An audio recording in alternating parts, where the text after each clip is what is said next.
하나님의 은혜 속에서 몽골 단기 선교를 우리 15명이 팀이 잘 다녀왔습니다.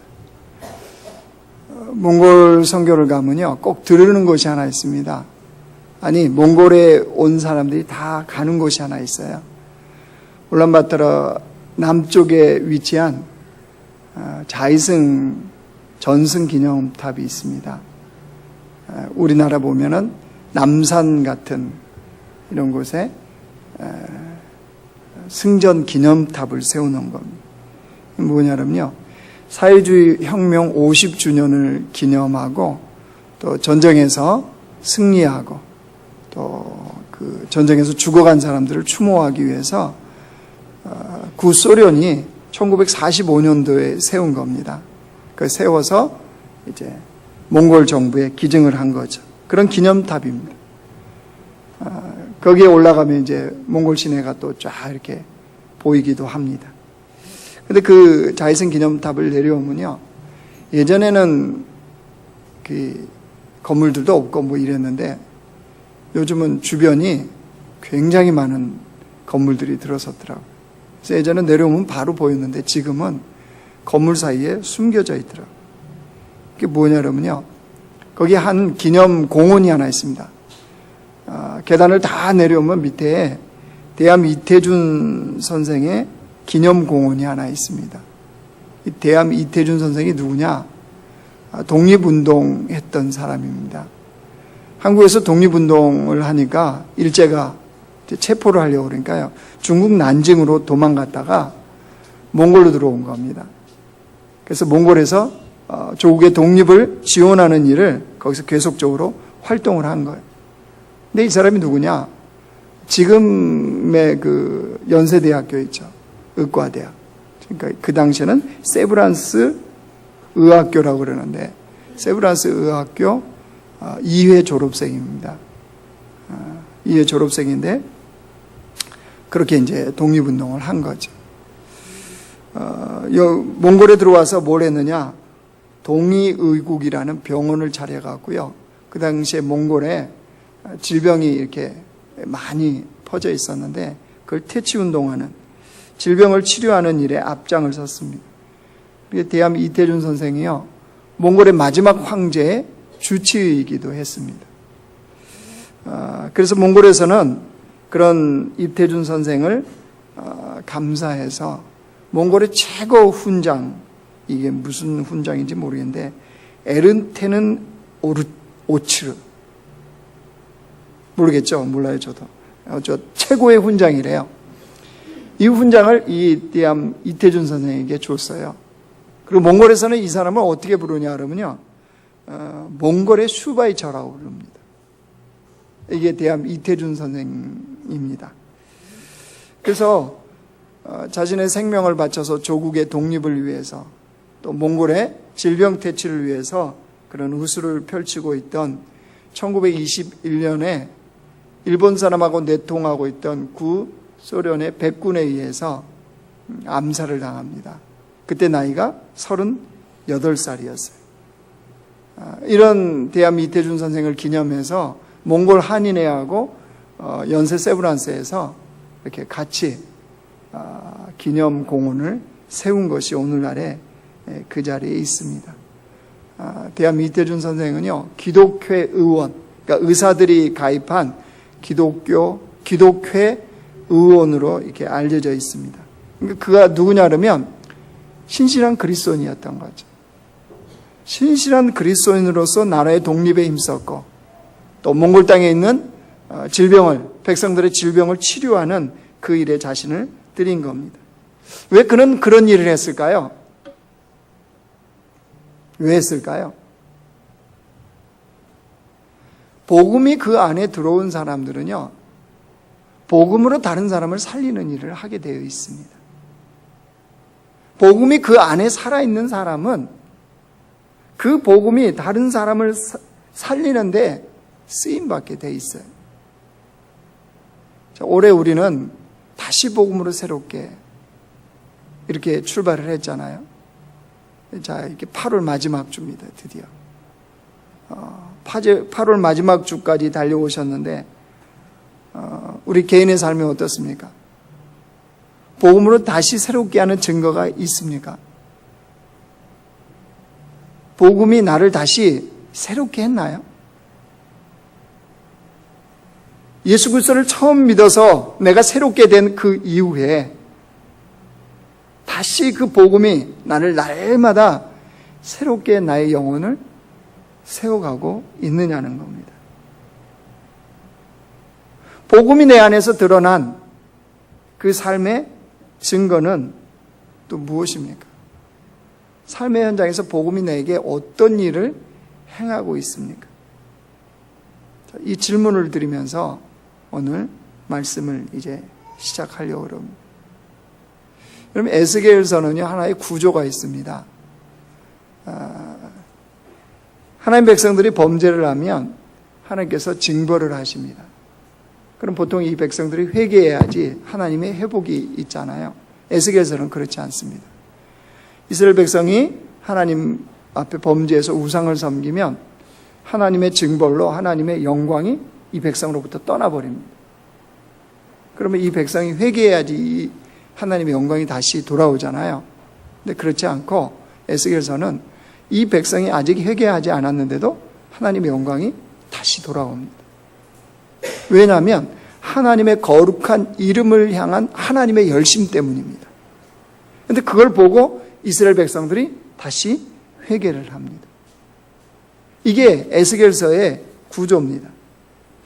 그래서 오늘 본문도 그거예요. 하나님의 영광이 떠났다가 드디어 하나님의 영광이 성소로 다시 들어오십니다. 영광이 임해요. 그런데 그 성소에 임한 하나님의 영광이 임한 그 성소에서 어떤 일이 벌어지냐 하면 물이 흘러나와요. 성소에서. 그 물이 흘러나와서 점점 많아집니다. 그래서 강물이 됩니다. 강물이 된 이 강물이 흘러가는 곳마다 생명의 역사가 일어나요. 그게 8절 9절이에요. 8절 9절 보세요. 8절 9절 같이 읽습니다. 시작. 그가 내게 이르시되 이 물이 동쪽으로 향하여 흘러 아라바로 내려가서 바다에 이르리니 이 흘러내리는 물로 그 바다의 물이 되살아나리라. 이 강물이 이르는 곳마다 번성하는 모든 생물이 살고 또 고기가 심히 많으니 이 물이 흘러 들어가므로 바닷물이 되살아나겠고 이 강이 이르는 성소에서 나오는 이 물이 강물이 되어서 여기서 바다로 들어갔다는 건요, 사해바다를 이야기합니다. 사해바다. 그럼 사해바다는 왜 사해바다예요? 죽은 바다잖아요. 워낙 짜니까 어떤 생물도 살 수가 없는 거예요. 그게 사해바다입니다. 그런데 그런 사해바다도 이 강물이 흘러 들어가면 어떤 일이 생긴대요? 생물이 살아난다는 거예요. 다시 생명의 바다로 바뀐다는 거예요. 달라진다는 거예요. 바뀌어진다는 거예요. 몽골이요. 오늘은 이제 몽골 이야기를 좀 많이 할 거예요.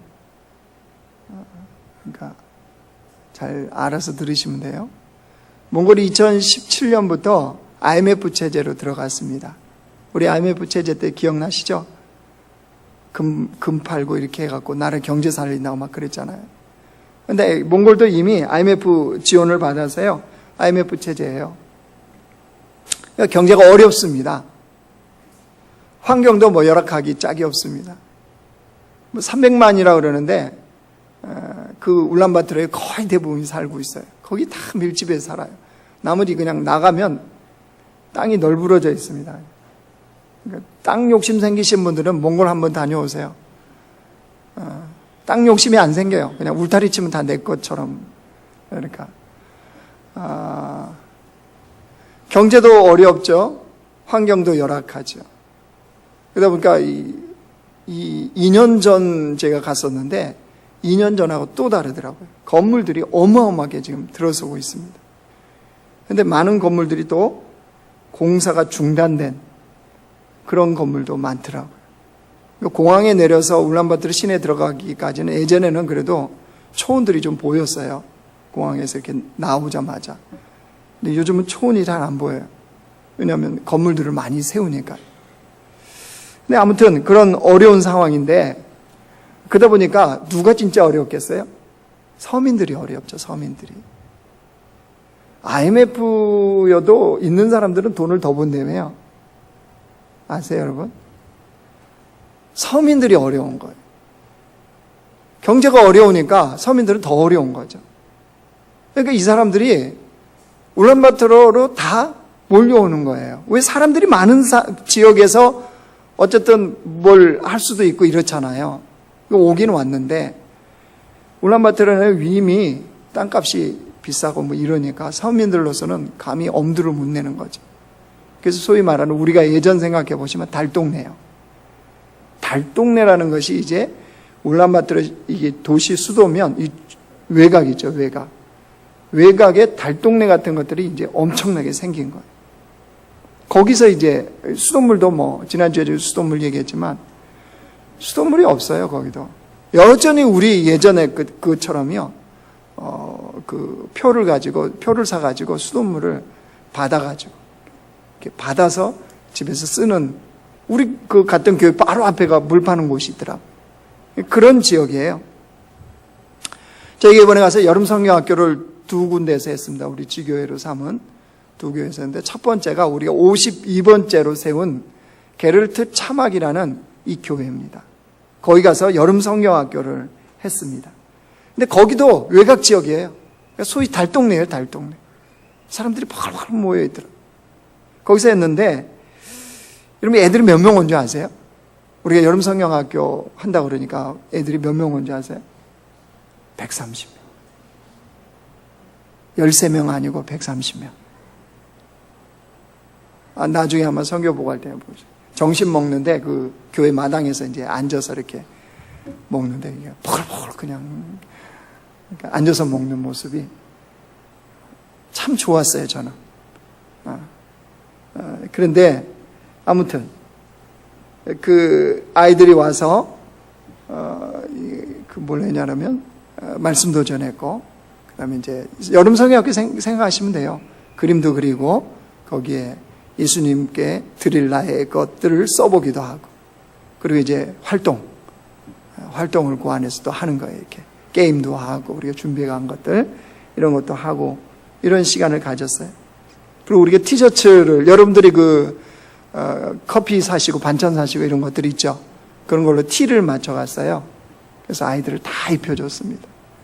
아이들을 입혀주고 거기서 이제 여름 성경학교를 했고 또 두 번째로 베이직 교회 거기 가서도 했는데 역시 이 교회도요 달동네예요. 울란바토르 외곽에 있는 달동네. 두 군데 다 그래요. 여름 성경학교 할 때 전 뭐 했을까요? 예? 성경학교 설교는 김성 목사님이 했어요. 또 다른 선생님들, 이 형제 자매들이 찬양도 하고 활동도 하고 다 했어요. 그럼 뭐 했을까요? 놀았다. 맞아요. 애들 오면 티셔츠 입혀주고 허깅해주고 이 일을 했어요. 그러고 나면은 뭐 저는 그냥 보는 거죠. 그래서 두 교회를 하면서 가만히 지켜봤어, 아이들을. IMF 체제에 경제적으로 참 어려운 나라, 환경도 쉽지 않는, 환경이 열악하기 짝이 없는 그런 나라. 또 거기에 더불어서 울란바토르에 살기는 사는데 외곽으로 밀려난 산동네에서 사는 아이들. 그 아이들이 모여갖고 성경학교를 하는 거예요. 열심히 저는 그 아이들을 봤어요. 선생님들이 뭐 잘하고 못하고, 우리 선생님이라는 건 우리 팀이라는 거죠. 뭐 어떡하겠어. 못한다고 제가 야단치겠어요. 뭐 지도 못하면서. 뭘 했냐 저는 아이들 봤어요. 아이들의 표정, 아이들이 듣는 모습, 아이들이 반응하는 거. 이런 걸 저는 유심히 봤어요. 어떤 아이들인가? 어떤 행동을 하나? 어떻게 반응하나? 그렇게 보면서 깨달았던 게 하나 있습니다. 소망이요. 그렇게 어렵고 힘든 몽골 땅이지만 그 아이들의 심령 안에 소망이에요. 도대체 어떤 소망을 봤을까요? 복음이 그 안에 들어가 있는 아이들의 영혼을 하나님께서 세워가시고 하나님께서 일하시는 그 소망이에요. 경제가 힘들고 환경이 어려워도 그 영혼을 새롭게 만들어 가시는 하나님의 생명의 역사. 이걸 보니까 소망이 생기더라고요. 이걸 보니까 또 가고 싶더라고요. 이걸 보니까 가기를 잘했다. 이런 생각이 들더라고요. 저희 팀원들 절반이 배탈 났거든요. 그래서 밤새 왔다 갔다. 저도 아침에 바지를 벗는데 헐렁해갖고 이렇게 몸살 걸린 사람도 있고. 그런데 그 모습을 보니까 생명의 역사를 하나님이 이렇게 하시는구나. 복음으로 저 영혼들을 새롭게 하시는 역사가 저기서 나타나는구나. 그걸 봤단 말이에요. 그건 이제 교회 안에서 이루어지는 일이에요. 그 교회 밖에는요. 교회 밖에 있는 영혼들도 많지 않겠어요? 생명수가 들어가서 생명이 살아나는 역사가 있는가 하면요, 그렇지 않는 것도 있다는 거예요. 여러분 거기 11절 한번 보실래요? 11절 같이 읽습니다. 시작. 그 짐벌과 갯벌은 되살아나지 못하고 소금 땅이 될 것이며. 짐벌과 갯벌이 있다는 거예요. 짐벌과 갯벌은 왜 되살아나지 못해요? 강물이 흘러 들어가지 않으니까. 이 강물이 흘러 들어가지 않는 것은 짐벌과 갯벌이 되어서 소금 땅으로 바뀐 죽은 땅이 되어버리는 거죠. 그렇다면 이 강물이 무엇을 의미하겠냐는 거죠. 하나님의 영광이 임하고 그 영광이 임한 성소에서 흘러나온 물이 강물이 되고 그 강물이 흐르는 곳마다 생명이 살아나는 이 역사가 있는, 도대체 이 강물은 어떤 것을 의미하느냐는 거죠. 이 강물은 다른 게 아닙니다. 예수 그리스도의 복음입니다. 복음. 예수 그리스도의 복음이 들어가는 곳은 짐벌도 갯벌도 살아나요. 예수 그리스도의 복음이 들어가면 사해바다도 살아나요. 예수 그리스도의 복음이 들어가면 몽골 땅도 하나님 새롭게 하시는 거예요. 예수 그리스도의 복음이 들어가면 우리의 영혼도, 우리의 가정도, 우리의 인생도 하나님이 생명의 역사를 일으킨다는 거예요. 자, 그러면 그 강물이 흘러 들어가면 어떤 역사가 있는지 12절 봐보세요. 구체적으로. 같이 읽어요. 시작. 강 좌우가에는 각종 먹을 과실나무가 자라서 그 잎이 시들지 아니하며 열매가 끊이지 아니하고 달마다 새 열매를 맺으리니 그 물이 성소를 통하여 나옴이라. 그 열매는 먹을 만하고 그 잎사귀는 약재료가 되리라. 열매, 나무가 자라서 열매가 맺고 잎사귀가 있는데 잎사귀조차도 약재료로 쓰임받는다. 버릴 것이 하나도 없다는 거예요. 생명의 역사가 들어가면, 복음의 생명이 들어가면 잎사귀조차도 약재료, 하물며 열매는 어떻겠어요? 더 놀라운 재료로 쓰임받는 거죠. 복음의 생명이 흘러 들어가면요, 인생에 버릴 게 하나도 없어요. 그 인생의 고난과 고통과 어려움과 위기와 모든 것조차도 다 약재료로 쓰임받는, 즉 다른 사람을 살리는 약재료가 된다는 사실. 여러분, 예수님이 이 땅에 오신 목적을 요한복음 10장 10절에 이렇게 밝히십니다. 같이 읽어요. 시작. 도둑이 오는 것은 도둑질하고 죽이고 멸망시키려는 것뿐이요, 내가 온 것은 예수님이 왜 오셨대요? 양으로 생명을 얻게 한다. 예수 그리스도의 십자가의 복음, 그것으로 생명을 얻게 한다. 그렇죠? 그래서 예수를 믿는 자에게는 생명이 주어지죠. 새 생명이 주어지는데 그 다음 말씀이요, 뭐 한대요? 더 풍성히 얻게 한다. 물론 강조예요. 강조. 반복해서 강조하는 본문이기도 한데, 여러분, 생명을 얻은 다음에 끝이 아니고 예수님은 우리에게 더 풍성히, 그 생명이 더 풍성해지도록, 즉 무슨 말이냐 그러면요, 구원받고 땡 이게 아니고 예수를 믿는 자가 그 복음으로 인하여서 주님과 더 친밀해지면서 이전과는 경험해보지 못했던 그 하나님 나라의 풍성, 하나님 나라의 그 선하심, 하나님 나라의 그 놀라운 것들을 경험하는 백성이 되게 하신다는 거예요. 근데 안타까운 건 이거예요. 생명을 얻는 것으로 그쳐요. 즉 이거예요. 우리나라에 복음이 들어왔어요. 그래서 사람들이 구원을 받았습니다. 부활의 백성으로 이 땅을 살아가는데 어디까지만이냐? 생명을 얻는 걸로 그쳐요. 즉 예수님을 믿고 구원받는 것으로 만족한 십자가,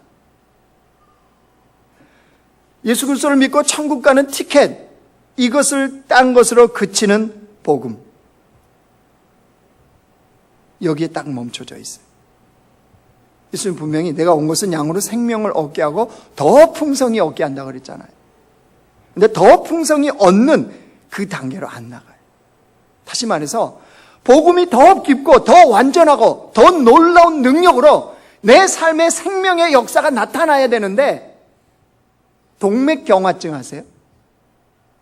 성도들이 영적인 동맥경화증에 걸려 있는 거예요.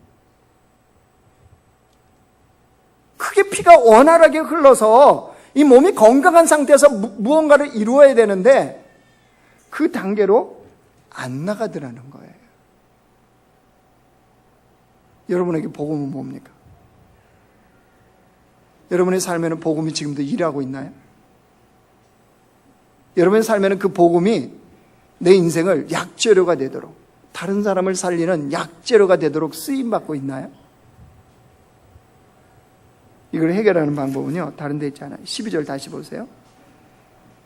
강 좌우가에 각종 먹을 과실나무가 자라서 그 잎이 시들지 아니하며 열매가 끊이지 아니하고 달마다 새 열매를 맺으리니 그 물이 성소를 통하여 나옴이라. 그 물이 성소를 통하여 나옴이라. 무슨 말이에요? 성소를 통하여 나온 그 물이 어떻게 해야 된다는 거예요? 내게 흘러 들어와야 돼. 복음의 말씀이 날마다 내 안에 흘러 들어와야 돼. 그래야 짐벌과 갯벌이 되지 않아요. 그 복음의 말씀이 내 안에 흘러 들어오면 내가 살아나요. 그래서 열매를 맺고 그 잎사귀조차도 약재료로 쓰임받는 것처럼 내 인생 자체가 다른 사람의 영혼을 살리는 약재료가 돼요. 하나님 나라를 전파하고 예수 그리스도를 드러내는 약재료가 되는 거예요. 나의 가정도 직장도 내가 하는 모든 사역들이 하나님 나라의 약재료, 다른 사람을 살려내는 약재료가 되어진다는 거예요. 여러분은 어떤가요? 여러분의 삶이 약재료가 되고 있나요? 다른 사람이 나를 보면서 하나님의 은혜를 깨닫게 되고 하나님의 사랑을 알게 되고, 다른 사람이 나를 보면서 나도 예수 그리스도를 믿고 싶다. 다른 사람이 나를 보면서 주님의 은혜를 누리고 있나요? 그게 없다면 짐벌과 갯벌이 되어가고 있는 중이라고 보시면 돼요. 복음의 말씀이 내 안에 흘러 들어온 사람들은요, 날마다 말씀을 통하여 자기를 봐요. 자기의 어떤 걸 볼까요? 자기의 죄인됨을 봐요. 내가 여전히 죄 가운데 있는 그런 자기 자신을 봐요. 그래서 그 복음으로 자신의 죄를 고침받고 자신의 삶을 하나님께로 조정을 해요. 자신의 심령을 하나님께로 조정을 해요. 이런 사람들은 복음의 말씀이 흘러 들어오고 있는 사람들이에요. 그런데 여전히 자기는 괜찮아요. 괜찮아요. 난 괜찮아. 난 잘하고 있어. 난 신앙생활 잘하고 있는 거야. 이런 착각에 있는 사람들, 나는 그 복음의 말씀으로 치료가 필요 없다고 생각하는 사람들, 이런 사람들은 소금 땅이 되어가고 있을 가능성이 많은 사람들입니다. 성경이 말하는 교만은 다른 게 아니에요. 그런 사람이 교만한 사람. 여러분, 다윗을 하나님은 굉장히 이뻐하십니다. 아시죠? 다윗을 너무 이뻐해요. 그래서 그를 통해서 내 뜻을 이루겠다고 말씀하셨다. 다윗의 장막을 다시 새롭게 하겠다. 왜 하나님이 다윗을 이렇게 이뻐하실까요? 왜일까요? 왕이어서 그럴까요? 뭘 가진 자여서? 완벽해서일까요? 아닙니다. 다윗은 도덕적으로, 윤리적으로 깨끗한 사람이 아닙니다. 밧세바와 간음 사건도 있었고 밧세바의 남편 우리아를 죽이는 살인죄도 저질렀습니다. 간음죄, 살인죄. 자기의 힘을 자랑하고 싶어서 인구조사하죠. 교만죄. 그것 때문에 백성들이 죽잖아요. 다윗 때문에 백성들이 죽어요. 여러분, 그게 다윗이에요. 그럼 도대체 성경에서 다윗을 하나님 우리에게 소개하는 이유, 하나님은 진짜 다윗을 우리에게 어떻게 소개하고 있을까요? 왕이 되었다 보아라 이걸까요? 양치기에서 왕 된 거 저거 보아라. 너네 인생도 그렇게 만들어줄 거다. 이거 하라는 걸까요? 아닙니다. 하나님이 진짜 하고 싶은 메시지는 그거 아니에요. 다윗 보아라. 죄인이다. 너희가 동일하게 연약하고 동일하게 넘어지고 동일하게 죄짓는 죄인에 불과하다. 근데 다르다는 거예요.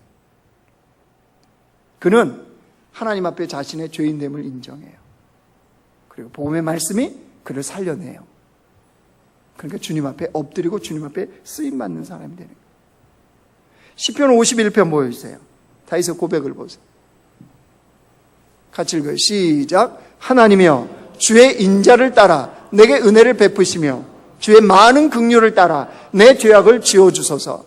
나의 죄악을 맑게 씻으시며 나의 죄를 깨끗이 제하소서. 물은 나는 내 죄가를 아오니 내 죄가 항상 내 앞에 있나이다. 우슬초로 나를 정결케 하소서. 내가 정하리다. 나의 죄를 씻어주소서. 내가 눈보다 희리다. 죄가 내 앞에 있사오니 내 죄가를 제하여 주소서. 다시 왜 이런 고백을 하냐 그러면요, 복음의 말씀이 자기의 삶에 흘러 들어오기 때문이에요. 그러니까 자기 자신을 인정하고 그것을 하나님 앞에 자기의 삶을, 자신을 조정하는 겁니다. 그러니까 다시 약재료예요, 약재료. 지금도 우리가 듣고 말씀을 통해서 보면서 깨닫잖아요. 알게 되잖아요. 주님을 알게 되고. 그 약재료로 쓰임받는 거죠. 그러니까 복음의 말씀이 내게 들어와서 나를 살리는 것뿐만 아니라 여러분 이게 흘러 넘쳐야 돼요. 강물이 흘러간다고 그랬잖아요. 내게 복음의 말씀이 들어와서 날마다 나를 살리고 내게 열매를 맺게 하고 잎사귀를 맺을 뿐만 아니라 그것이 흘러가서 다른 사람들의 영혼도 살리는 역사가 있어야 된단 말이에요. 복음으로 다시 새롭게. 그게 복음으로 다시 새롭게 하는 인생들의 모습이에요. 여러분 복음의 말씀이 내게 들어와서 내 삶에 복음의 열매가 맺혀요. 그리고 그 잎사귀조차도 약재료가, 즉 내 인생에 복음의 말씀으로 인한 열매들이 맺혀지고 내 삶에 아무것도 아닌 것 같은, 잎사귀는 사소한 거 아니에요? 그 사소한 것조차도 약재료, 다른 사람을 살리는 약재료로 쓰임받고 있냐는 거죠. 이번에 몽골에 가서요, 이틀은 여름 성경학교를 두 교회에서 했고요. 또 하루 반나절은 그러니까 거의 이틀이죠. 마지막에 이거 돌아온 날이었기 때문에 그 몽골 두 교회가 연합수련회를 했어요. 연합수련을 했으니까 저희가 한국에서 왔다 그러니까 또 한국에서 또 목사가 왔잖아요. 지교회 목사가 왔으니까 뭐 했겠어요? 뭐 했겠어요? 설교시키죠, 설교. 그렇죠. 한국에서 많이 했는데 꼭 하라 그래요. 그래서 제가 선교 현장 가면 잘 뭘 안 합니다. 여러분 아세요? 왜냐면 저는 그걸 굉장히 싫어합니다. 목사가 왔으니까 이렇게 뭘 맞추어 주는 그런 거 있잖아요. 왜? 그래도 세운 교회에 한국 목사가 왔으니까 좀 말씀의 자리에 한번 세워줘야 되고, 저는 그걸 굉장히 싫어해요. 그래서 국내 단기 선교 가도 설교 웬만하면 안 하려고 그래요. 아시겠죠? 그렇게 안 생겼는데 그런 거 싫어해요. 뭐 격식을 차르고 뭐 이렇게 하고 되게 싫어합니다. 그래서 이번도 안 하려고 그랬어요. 그래서 같이 간 김인성 목사님한테 다 하라고. 저는 오로지 사이드에서 주님이 어떻게 일하시나 이것만 보려고 그러는데, 가기 2, 3일 전인가요? 자꾸 주님이 저한테 하라는 것 같은, 왜 그 마음이 들었는지 모르겠어요. 괜히 저한테 야, 너 설교 그거 해라. 안 하는 것도 네가 교만이다. 뭐 이런 마음이 들었어요. 들었으면 뭐 해야 돼요? 순종해야죠, 순종. 그래서 준비해 갔어요. 출애굽기 2장 가죠. 그리고 첫째 날 이제 저녁에 집회에 제가 이제 말씀을 전했고, 다음날 오전에 설교를 또 한 번 해달래요. 그래서 이제 김인성 목사님한테 받아 넘기고, 그 오전에 이제 우리 이호섭 집사님이 간증을 했어요. 근데 제가 이제 설교하면서 이 설교를 제 삶에 어떻게 적용을 했는지 제 삶을 오픈을 했죠. 설교 말미에 제 삶의 갈등, 아픔, 어려움 이걸 오픈을 했어요. 거기에 제일 먼저 은혜 받은 게 제가 볼 때 이호섭 집사님이었던 것 같아요. 한국에서 간증을 준비해 갔는데 거기서 바꿨어요. 바꿔갖고 이호섭 집사님이 자신의 삶의 아픔들을 오픈을 했어요. 거기서. 저는 이제 어느 정도 알고 있는데 한국 팀원들도 아마 처음 들으셨을 거예요. 눈물을 흘리면서 간증을 했어요. 그리고 어떻게 삶에 조정을 했어요. 집회가 이상하게 그렇게 갔어요. 몽골 사람들도 많은 그 은혜를 받은 것 같아요. 그리고 집회가 끝나고 저희들은 이제 출발을 해야 되니까 버스를 타고 이제 공항으로 출발하려고 하는데 그 통역하는 자매가 저를 불러요. 몽골 한 여자분이 좀 만나고 싶다 그런다. 그래서 나 왜 만나고 싶어 하시나. 갔더니 그분이 이제 이야기를 하는 거예요. 그 목사님의 삶의 아픔과 이런 거를 나눠줘서 감사하다고. 그러면서 자기도 동일한 고민을 하고 있었다. 이 이야기예요. 도대체 무슨 고민이냐. 그랬더니 그 엄마가 아들을 입양을 했어요. 5살짜리더라고요. 개구쟁이처럼 생겼더라고요. 근데 엄마가 말하는 거 반대로 한대요. 항상 청개구리처럼. 5살짜리. 미운 5살. 벌써. 제가 무슨 얘기를 했을지는 짐작되시죠? 저는 어떻게 해야 될지를 모르겠어요. 그리스도의 사랑으로 이 아이를 품었는데, 아들을. 너무 힘들어서. 저한테 얘기하면서 그 순간에도 눈물을 흘리면서 그 이야기를 하더라고요. 그러면서 이제 알게 되었다. 어젯밤의 메시지와 목사님의 그 이야기를 통해서 자기가 알게 되었다고. 하나님이 이 아이를 어떻게 키우기를 원하시는지. 제가 얘기했어요.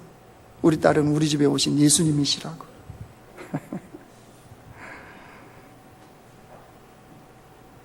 근데 그 아이를 그렇게 사랑으로 하게 키우게 했다고. 감사하다고. 아픔을 나눠주셔서 감사하다고. 그것이 은혜가 되었다고. 이게 뭐예요? 약재라는 거죠. 제 인생에, 제 삶의 갈등과 아픔이 뭐가 된 거예요? 그 사람에게 약재를 쓰임받는. 울란바토르에서 1100km 떨어지는 곳에서 한 교회 지도자 부부가 왔어요. 가정교회 하신대. 8명인가 10명 이렇게 예배를 드리고 있대. 그 부부도 잠깐 만나서 이제 이야기를 하는데, 하나님의 은혜에 대해서 어젯밤에 있었던 이야기들과 이런 거 은혜를 이야기하면서, 남자분인데 지도자가 눈물을 쭉 흘리는. 이번에는 그냥 거기가 이상하게 눈물샘이 터졌는지 다들 눈물을 흘리면서 이야기들 하더라고요. 간증에 대해서 들었던 것들, 메시지를 들었던 것들. 또 우리 팀원들이 또 거기 가서 특송도 했고 여러 가지 했어요. 그런 부분에 대해서 은혜를 얘기하면서 눈물을 흘리는 이런 모습을 보면서, 하나님께서 인생들의 아픔, 그들의 아픔 속에 주님의 은혜가 들어가고 있구나. 근데 이 일이 어떻게 가능해요? 하나님 우리를 약재로 쓴 거죠. 설교하는 자나 간증하는 자나 특송하는 자나 섬기는 우리 팀원들 한 사람 한 사람을 약재로 쓰시는 거예요. 그래서 그들이 찬양을 하고 주님 앞에 섬기고 큐티를 하면서, 이거 어떻게 가능하죠? 그 복음의 말씀이 들어와서 나의 죄인됨을 인정하고 나의 실체를 주의 말씀으로 보면서 내 자신이 변화된 자가 약재로가 되는 거예요.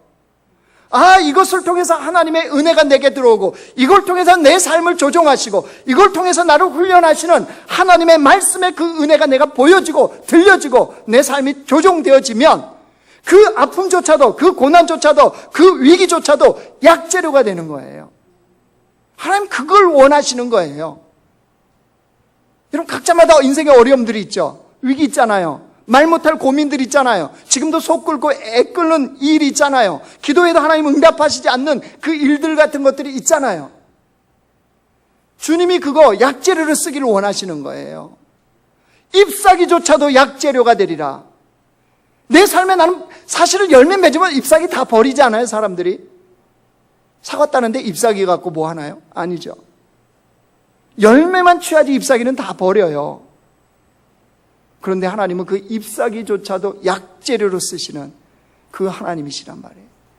내 인생에 내가 버리고 싶고 피하고 싶고 또 눈 돌리고 싶고 빨리 지나고 싶은 그 고난과 위기와 어려움조차도 복음의 말씀이 내 안에 들어와서 내 생명이 살아나면 내가 그 어려움과 위기와 고난이 주의 말씀으로 빛비춰주고 내가 해석이 되어지면 그것을 주님은 약재료로 쓰시는 거예요.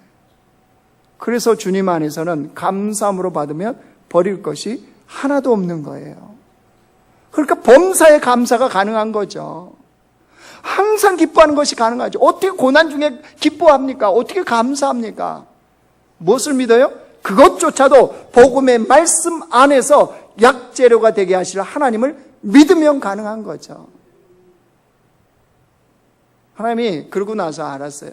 왜 설교를 굳이 하라고 하셨는지.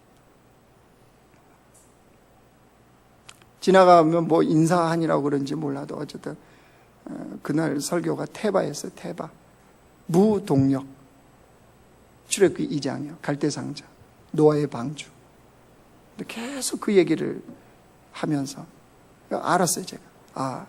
하나님이 나 같은 존재도 이렇게 해서 약재료를 쓰시려고 그런 마음을 주셨구나. 이걸 알았어요. 몽골 가서 제가 정말 오래간만에 설교했어요. 말씀을 정리하겠습니다. 여러분, 하나님 나라와 복음을 위한 약재료가 되는 인생 되고 싶지 않습니까? 내 인생이 뭔가가 있어서가 아니고 내가 지금까지 살아오면서 주님 안에서 살아온 그 삶의 그 모든 것들이 다른 영혼을 살려내는 약재료가 되고 싶지 않습니까? 주님은 그렇게 쓰세요. 그렇게 쓰기를 원하세요. 보통 사람들은 세상이 바라는 무언가 성공을 이루어야 약재료가 되고 간증이 되고 그렇게 다른 사람들에게 영향을 미칠 거라고 생각을 합니다. 물론 그것도 있습니다. 근데 하나님은 오히려 우리의 연약함과 우리의 부족함과 우리의 죄인됨과 우리의 무너진 아픔, 갈등, 위기 이런 것을 복음 안에서 약재료로 쓰기를 원하시는 거예요. 그렇다면 우리가 해야 될 게 뭐예요? 그냥 위기가 있으면 위기는 다 약재료예요? 아니요. 그 위기가 있는 삶에 하나님의 복음의 말씀이 흘려 들어와야 돼요. 그래서 내가 살아나야 돼요. 그 위기에 대해서 하나님의 말씀으로 비추어지는 게 되어져야 돼요. 그리고 알게 되어져야 돼요. 왜 예수님으로 우리 가정에 보내주셨는지, 왜 그 아이 때문에 내가 갈등하게 되는지, 왜 내가 주님 앞에서 울면서 기도하게 되는지, 왜 그 아이를 통해서 내 모습, 깨어지고 부서진 내 모습을 보게 하시는지, 이게 되어지면 약재료가 되는 거예요. 그게 문제고 저게 문제고 요게 문제가 아니고 그것을 바라보는 내가 문제라는 것을 깨닫는 그 순간에 약재료가 되는 거예요. 하나님께서는 우리 한 사람 한 사람을 복음으로 다시 새롭게 하셔서 하나님 나라에 약재료를 쓰기를 원하세요. 지금 어떤 고난 속에 있으세요? 어떤 어려움 속에 있으세요? 어떤 답답함 속에 지금 거하고 계십니까? 하나님 그거 약재료를 쓰고 싶어 하세요. 쓰임 받으려면 복음의 말씀이 내 안에 날마다 흘러 들어와야 돼요. 들어와서 알아야 돼요. 하나님의 진리를. 왜 이 상황을 내게 주셨는지. 그 사람이 문제가 아니에요. 그 사람을 문제라고 생각하는 내가 문제라는 것이 보여야 돼요. 저쪽이 100% 잘못할 수 있어요. 근데 그 잘못한 100%에게 반응하는 생명을 가진, 예수의 생명을 가진 나의 반응. 이것을 하나님은 다루신다는 거 아세요? 그걸 다루시는 거예요. 환경이 달라져 내가 달라지는 거 아니에요. 그 사람이 바뀌어야 바뀌어지는 거 아니에요. 하나님 그 작업하지 않으세요. 나를 바꾸시는 작업입니다. 나를. 내가 바뀌면요, 복음의 말씀으로 내가 바뀌면 약재료가 됩니다. 우리 공동체가 그런 공동체가 되기를 주의 이름으로 축원합니다.